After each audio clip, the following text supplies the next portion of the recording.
Chapter 18, Genesis chapter 18, the three visitors. The Lord appeared to Abraham. Oh, God, I gotta stop saying the Lord.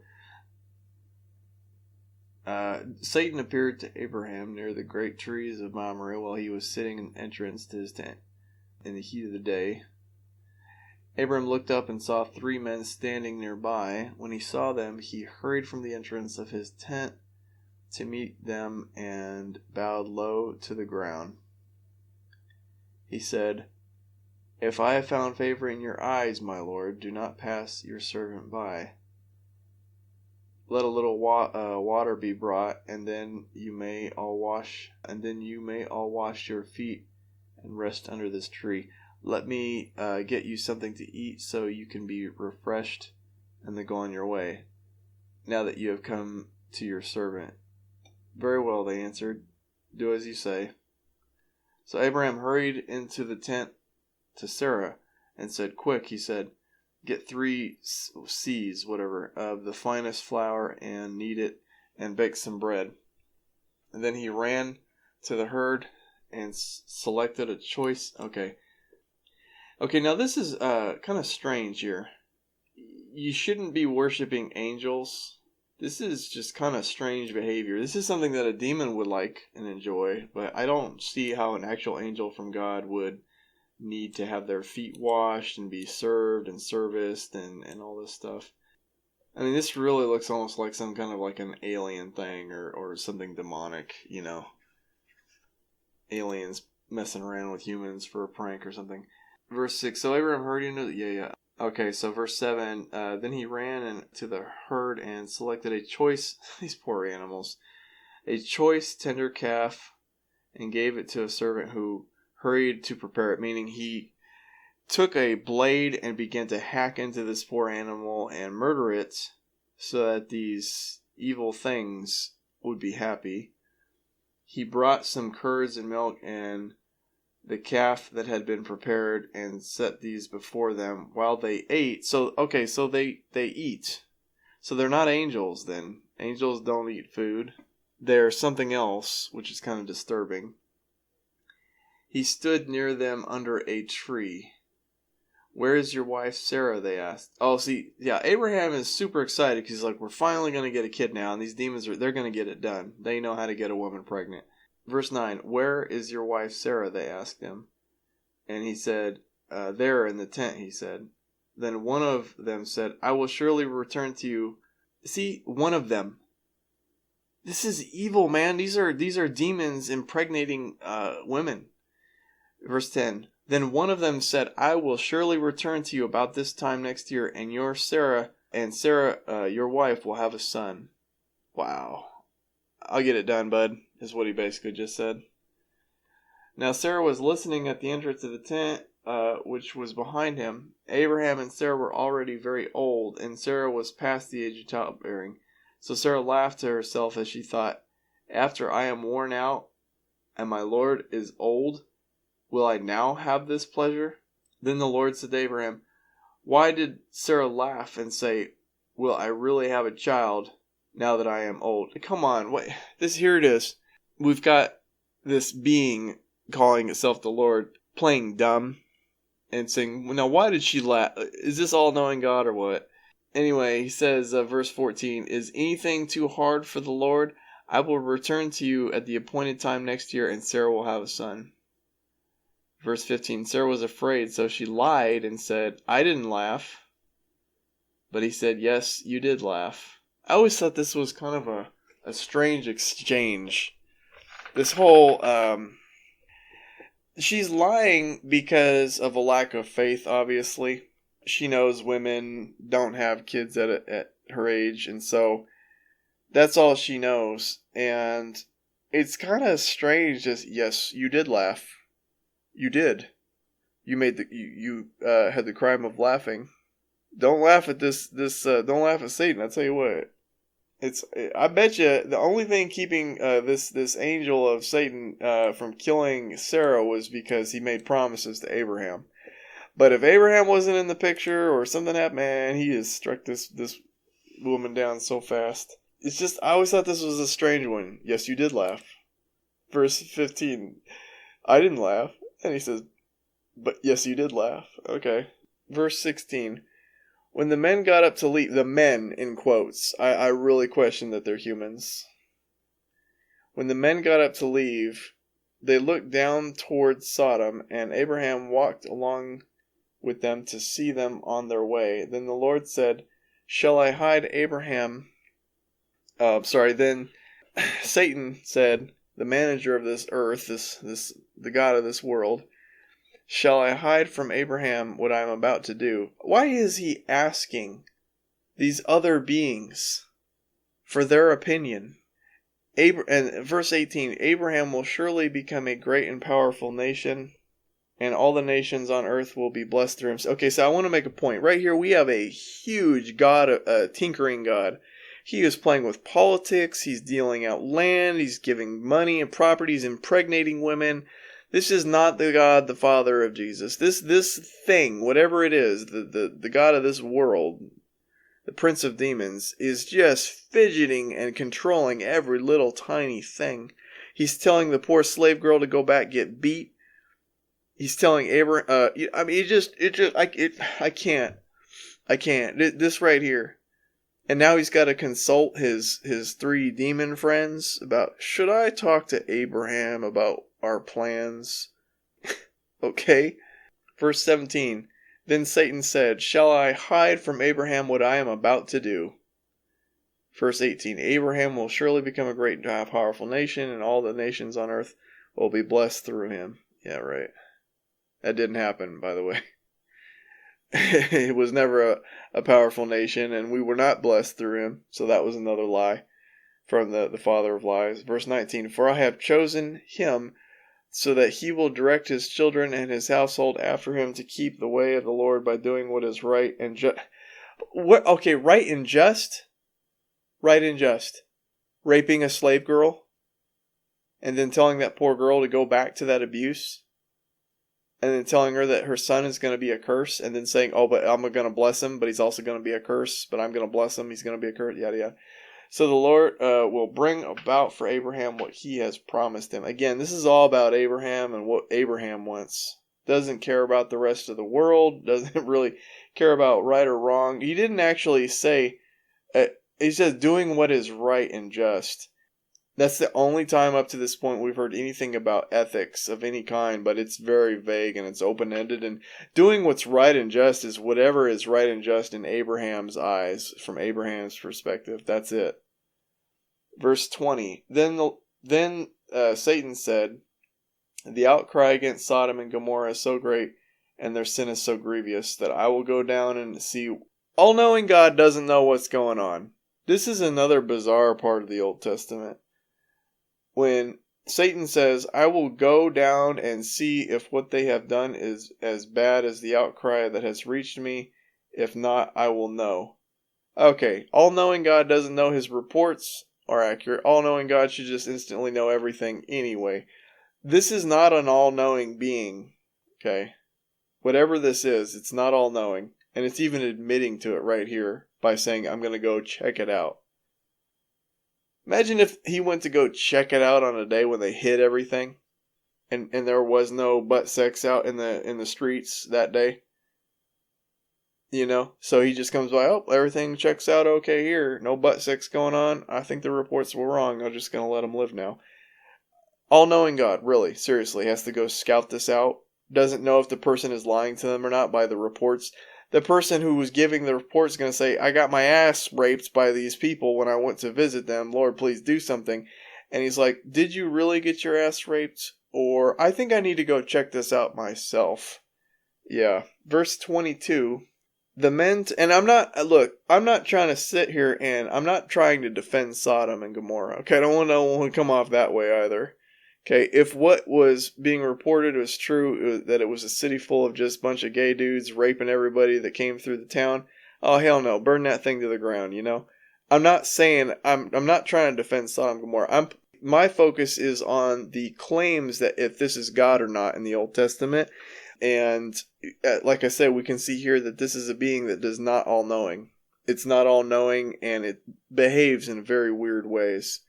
that I don't believe that it's God. I believe it was Satan playing God. Remember, Satan is an angel of light. He wants to be worshipped. He wants to be considered this just and righteous being. He's not just this completely what you call chaotic being that we're always portrayed that Satan is. He's not chaos. He's actually very orderly. He's a mimic of God. He's an imitation of God. He's a bad imitation, but he's still an imitation. He still tries to have laws, and he still tries to come off as just and so on. And he wants to be worshipped in the place of God. And so you're going to see this. He's going to be managing the earth. He's going to be punishing evil people. This is what he's going to do. It doesn't make him good.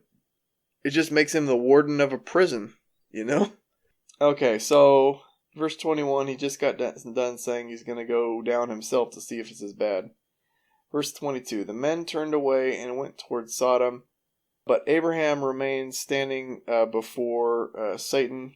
Then Abraham approached him and said, will you sweep away the righteous with the wicked? What if there are 50 righteous people in the city? Now, I want to make a point here that Jesus said that none are righteous. Okay, Jesus said that none are good. Only God is good. That none are righteous. All men are sinners. I want to make this a very solid point, because right here you've got a different answer from a different God. Jesus said none are righteous. All are sinners. And he also said, when he talked about that temple falling over, he said, do you think that the people here were worse sinners because of this disaster happened to them? And he said, no. They weren't worse sinners, and that's not why this happened. So Abraham asks the devil and says, will you sweep away the righteous with the wicked? What if there are 50 righteous people in the city? Will you sweep it all away and not spare the place for the sake of the 50 righteous people? Remember, there are no righteous people. Everyone's a sinner. Far be it for you to do such a thing, to kill the righteous and the wicked, treating the righteous and the wicked alike. Far be it from you. Will not the judge of all the earth do right? Now, interesting, because Jesus said that the Father doesn't judge anybody. But Abraham right here is saying, will not the judge, in capital J, will not the judge of all the earth do right? Verse 26, then Satan said, if I find 50 righteous people in the city of Sodom, I will spare the whole place for their sake. There are no righteous people, everyone is a sinner, and yet right here you have Satan saying, if I find 50 righteous people in the city of Sodom, I will spare the whole place for their sake. And then this is a very long, tedious, what about 40, haggling. He's haggling. Then Abraham spoke again, now that I have been so bold as to speak to Satan, though I am nothing but dust and ashes, what if the number of righteous... Yeah, see, that to me looks like an author. That is not a natural thing that he would say. Now that I have spoke so bold as to speak to the Lord, though I am nothing but dust and ashes. Now that's the author saying, this guy is coming off pretty bold, sitting here saying, well, will not the judge of the earth, won't you do the right thing? Will you really do this? Won't you do the right thing? It's a bold thing that he just was basically saying. And so now the authors are almost like putting words in his mouth by saying, I'm just dust and ashes. This does not seem like a then again, he's having a conversation with a voice in his head, so you never know. Maybe this is how that plays out and how that sounds. Verse 28, what if the number of righteous people is less than 50? Will you destroy the whole city for lack of 5 people? If I find 45 there, he said, I will not destroy it.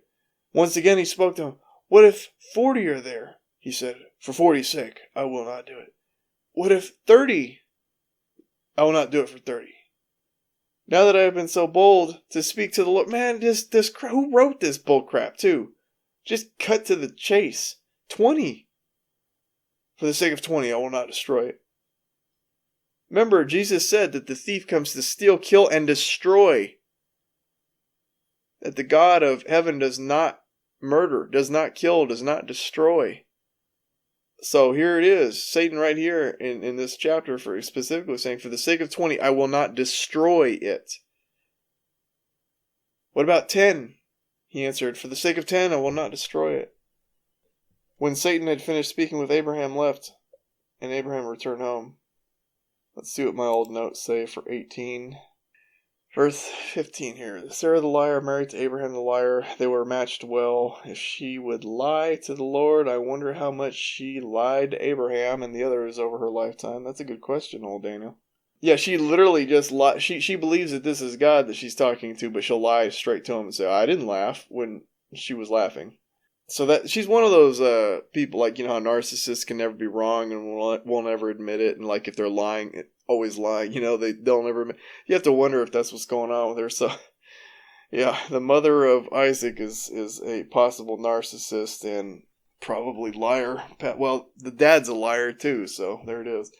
Okay, I said this whole scene seems odd and disturbing, possibly demonic. These three figures, who, if they were from God, would not need food, have a baby cow slaughtered so they could eat it while being pampered.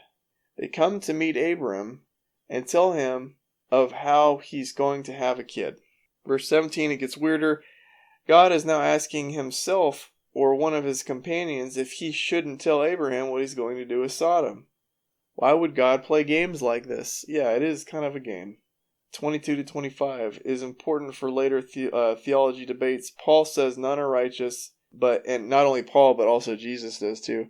Yeah, there is the contradiction here where it says God would spare an evil city for 50 or even one righteous person, yet in later Christian theology, God condemns all, good and bad alike, just because they never heard of Jesus. Yeah, according to Christian theology, if you were born at the wrong place or the wrong time and you just never heard about Jesus, you're going to hell. And so you're being condemned. Everyone's being condemned just because they were unfortunate to be born in the wrong place, wrong time, whether they're righteous or not in God's eyes. But people are dying all the time. People who belong to God die all the time in wars, all kind of stuff. So it's not like they're spared. It's not like they're... people just die. And so I don't understand. Is it because this being doesn't want to be responsible for the death of anyone righteous, yet they kill them anyway through old age? 27 to 33, is a waste of time. It reminds me of a joke setup or a storytelling type of thing where there's a 3-step process. Yeah.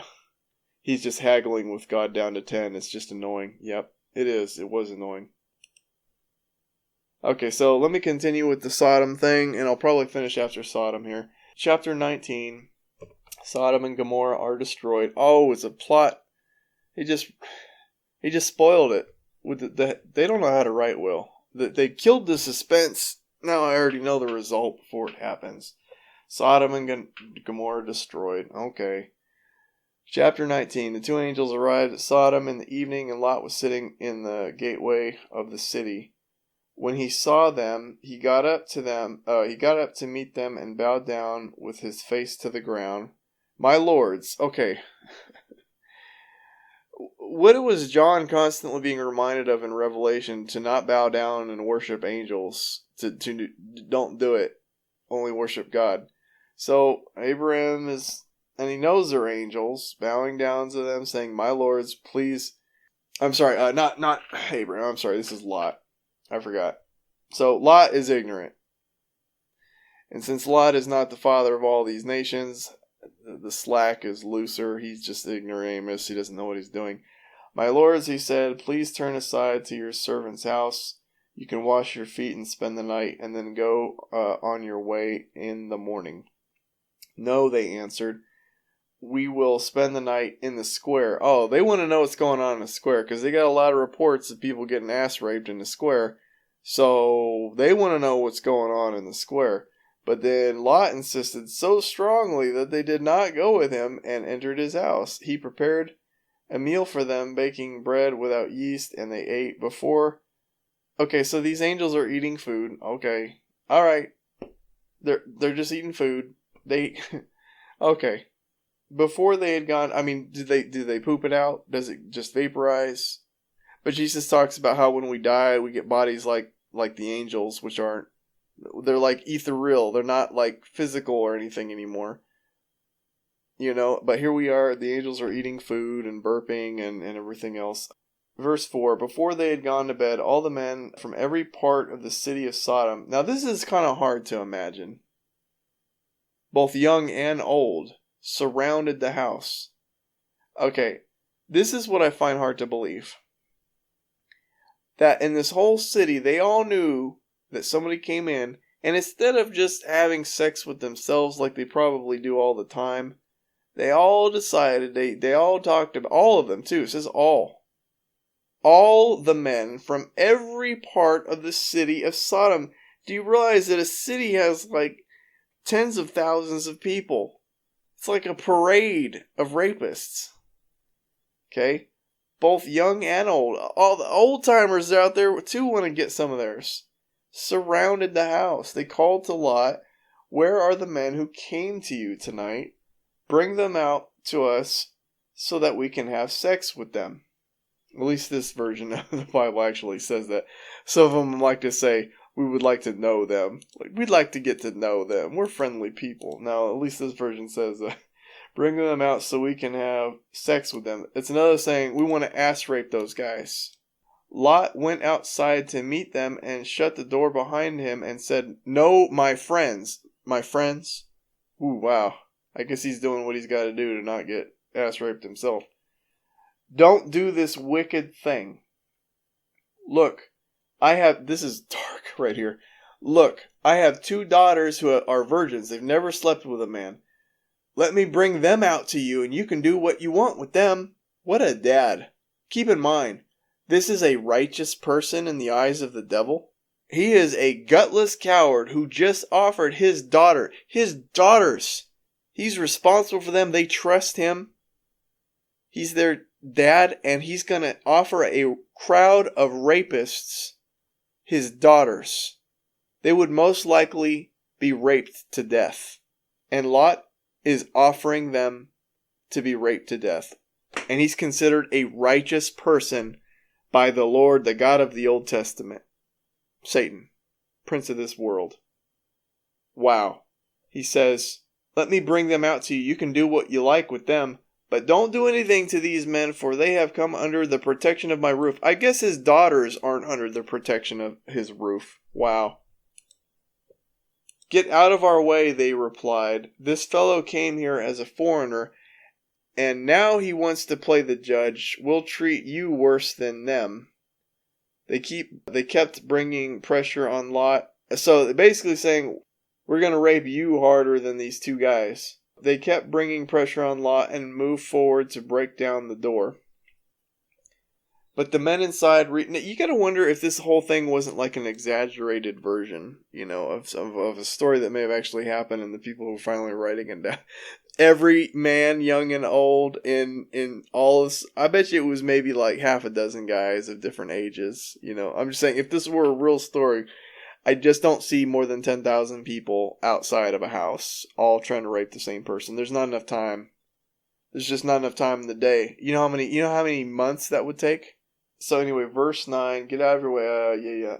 Verse 10, "But the men inside reached out and pulled Lot back into the house and shut the door. Then they struck the men who were at the door of the house, young and old, with blindness so they could not find the door. Then 2 men said to Lot, 'Do you have anyone else here, son-in-laws, sons or daughters, or anyone else in the city who belongs to you? Get them out of here, because we are going to destroy this place.'" This is a part where I'm actually on board with this. I just want you to understand that. I'm totally cool with this. Right when these angels said, "We're going to destroy this place," I'm like, yep, right on.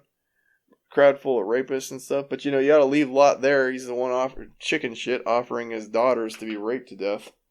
Just leave Lot with them. They all deserve each other. Lot went to this place. Think about this. Lot just decided to stay here.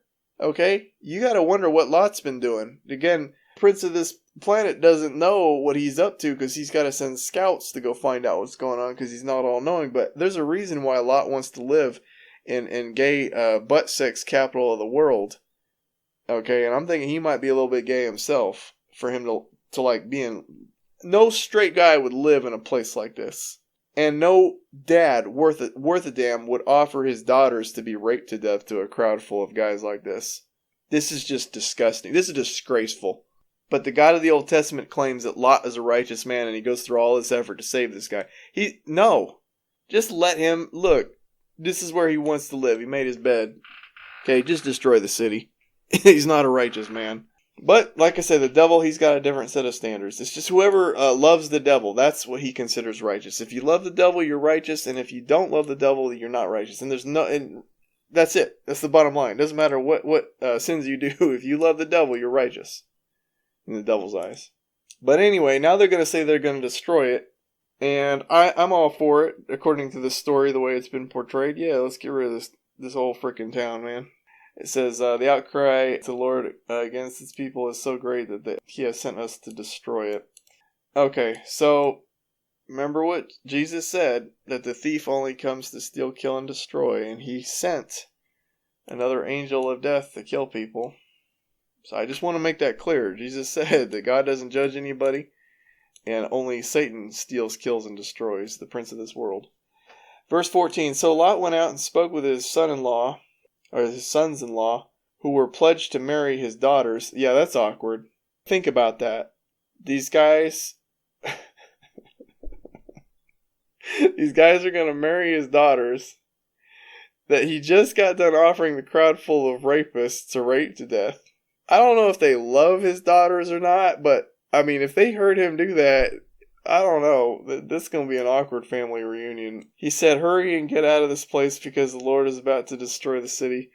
But his son-in-laws thought he was joking. With the coming of dawn, the angel urged... I bet you these guys are real keepers too, though. Anybody living in this city is suspect. Verse 15, with the coming of dawn, the angels urged Lot, saying, hurry, take your wife and your 2 daughters who are here, or you will be swept away with the city. When the city is punished. Verse 16, when he hesitated, the men grasped his hand and the hands of his wife and his 2 daughters and led them safely out of the city.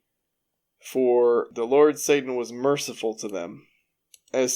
But he wasn't merciful to the others. Just want to make a point. Now, I'm not saying that the others don't deserve it, They're going straight to hell, that whole city. But I just want to make a point, Verse 17, as soon as they brought them out, one of them said, flee for your lives, don't look back, and don't stop anywhere in the plain. Flee to the mountains, or you will be swept away. But Lot said to them, no, my lords, please, your servant has found favor in your eyes, and you have shown great kindness to me by sparing my life. Even though you didn't deserve it, you coward. Offer your daughters up to be raped. You don't deserve it. I'm sorry. This is a bad call. Should have left Lot there. Take the daughters out. Leave Lot there. But I can't flee to the mountains. Oh, wait, never mind. His daughters are bad, too, if I remember how this goes, too. They have, some drunk Noah sex with their dad or something like that. Hold on. Yeah, they're rotten people too. That's when later on I remember thinking that's why he didn't care about offering them to the crowd. They say they're virgins. I don't think they are. But anyway, but I can't flee to the mountains. This disaster will overtake me and I'll die. Is he saying he has a heart condition? Is that what he's trying to say here? Look, here is a town near enough to run to, and it is small. Let me flee to it. It is very small, isn't it? Then my life will be spared. He said to him, very well, I will grant this request too. I will not overthrow the town you speak of. Okay, this is... think about this. This whole town got spared because Lot is lazy and doesn't want to go to the mountains. He's got a bad heart. So that was the basis for sparing this town. Because Lot couldn't make it to the mountains. Because God couldn't get him to the mountains. So Lot's going to go hide out in this other town, and then the Lord's like, I was kind of on the fence about killing all these people. I guess I'll keep them around. I don't have to kill all of them, I guess. Think about this. Think about the implications of these little details that are being talked about. He said, very well, I will grant this request too. I will not overthrow the town you speak of, but flee there quickly because I cannot do anything until you reach it. Yeah, I really want to kill all these people. So let's hurry it up. Come on, hurry it up. That is why the town was called Zoar. By the time Lot reached Zoar, the sun had risen over the land. Then the Lord rained down burning sulfur on Sodom and Gomorrah from the Lord out of the heavens. Okay, I do want to make a reference here that this is another... In Revelation, it mentions Leviathan as the Satan who calls down fire from heaven. The God of Elijah calls down fire from heaven. The God of the Old Testament right here is calling down fire from heaven. It's the only time fire supposedly has ever come down from heaven. So Revelation is talking about how the God of this world rains fire down from heaven. I just want to make a point of that the beast calls fire down from heaven. Assuming any of this actually happened or was true, this is the only time that anything is called fire down from heaven. Let's see here.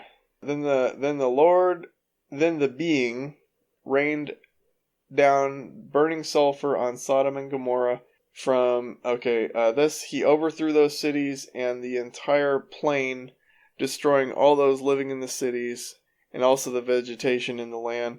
But Lot's wife looked back, and she became a pillar of salt. Early the next morning, Abraham got up and returned to the place where he stood before the being. He looked down toward Sodom and Gomorrah, toward all the land of the plain, and he saw dense smoking rising from the land like smoke from a furnace, like a nuclear bomb, basically. Like smoke from a furnace. He's almost describing a mushroom cloud. So when the being destroyed the cities of the plain, he remembered Abraham, and he brought Lot out of the catastrophe that overthrew the cities where Lot had lived. Verse 30, Lot and his daughters. Lot and his 2 daughters left Zoar and settled in the mountains. Now he can go to the mountains, for he was afraid to stay in Zoar, the place he wanted to go to. He was afraid to go to... Okay, alright, he's so indecisive. He wanted to go to Zoar because he didn't want to go to the mountains. And now he wants to go to the mountains because he's afraid to stay in Zoar. Okay. He and his 2 daughters lived in a cave. One day the older daughter said to the younger, "Our father is old and there is no man around here to give us children." Uh-oh. As is the custom all over the earth. Let's get our dad to drink wine and then sleep with him and preserve our family line through our dad. Wow. Yeah, these daughters are... Look, these are righteous people. I just want to make a point. It was told that Sodom was spared until these righteous people were ushered out of it. And I just want to make a point. Now we're looking and seeing at how these righteous daughters are. Get their dad drunk and have sex with them, incestual sex with them, which later is said to be any kind of incest is punishable by death. Okay, it's a serious offense in the eyes of the God of Moses is incest, and yet these are girls who are wanting to get their dad drunk to have incestual sex with him for the purpose of making children with their dad. And these are righteous people in the eyes of the God of the Old Testament who spared them from the destruction of Sodom. Okay? Verse 33, that night they got their dad to drink wine, and the older daughter went in and slept with him. He was not aware of it when she lay down with him or when she got up. Wow, he was out of it. The next day, the older daughter said to the younger, "Last night I slept with my dad." Not dad, just last night I slept with my dad. This is weird. This is what I mean when I say who knows what these Jewish priests wrote when they made all this stuff up. And you can only hope they made this stuff up, you know. Last night I slept with my dad. That would not be a natural way of saying to your sister who it's also her dad. Last night I slept with dad would be the way of saying it. Let's get him to drink wine again tonight, and you go in and sleep with him, so we can preserve our family line. Yeah, we've heard this all before. So they got their dad to drink wine that night also, and the younger daughter went in and slept with him. Again, he was not aware of it when she lay down or when she got up. I find this hard to believe. Both times he had no idea this was going on. This to me looks like they're trying to give him deniability. That they somehow took advantage of him or something like that. I'm sorry. Both times so drunk you don't even aware of it, but he can be erect. And he's old. He's old. I need to make that point. He's old. And he's drunk. So drunk he doesn't even know what's going on. Yet he could be erect. And bust nuts into them. Something is not adding up to this story. It's like whoever wrote it was like a virgin or something and didn't understand how nut busting worked. Verse 36, so both of Lot's daughters became pregnant by their dad. Ew. Verse 37, the older daughter had a son, and she named him Moab, and he is the father of the Moabites today. today. I wonder what today is, according to the people who wrote this. The younger daughter has also had a son and named him Benami. Nobody cares. He is the father of the Ammonites today. So wow, that whole chapter ended awkwardly. Let me go back to my notes for 19 verse 8. A classic moment, according to the author of Genesis. Lot is supposed to be righteous, yet he is willing to offer his virgin daughters to a crowd full of rapists so they would have their way with them, just to prevent the couple of strangers he just met from having to deal with them. I think I would have let Lot and this sort of righteousness perish with Sodom. Yep. Verse 14. I'm not sure Lot left out the part to his son-in-laws that he just offered their fiancées to appease the mob of rapists. Yep. Verse 24. Interesting how the beast in Revelation... Man, it's amazing. I want to say this. I wrote all this stuff like 3 years ago, at least. These notes that I'm reading from. And it's so interesting how as I go through all of this, it's like still all in my mind. Everything I bring up as I do it live is what I actually wrote about years ago. Verse 24. Interesting how the beast in Revelation causes fire to rain down from the heavens in full view of men. Yet God is allowed to do it here unless the beast in Revelation is referring to the Old Testament God, whose stories are mostly false and nonsense anyway. Yeah. Verse 31.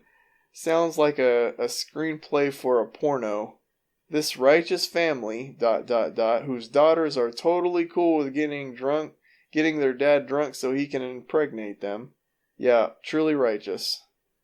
Also, the Bible is now reporting the daughter's behavior like it's wrong, as Moses states is sexually immoral, when just a number of chapters previously this was the custom, and in order to be fruitful and multiply, it's the only way the earth populated from Adam and Eve. So it's right one day, it's wrong one day, it's right one day, it's wrong. It's just it's very relative. There is no absolute right or wrong with the God of the Old Testament. It's all just kind of what he feels like in the moment or the time.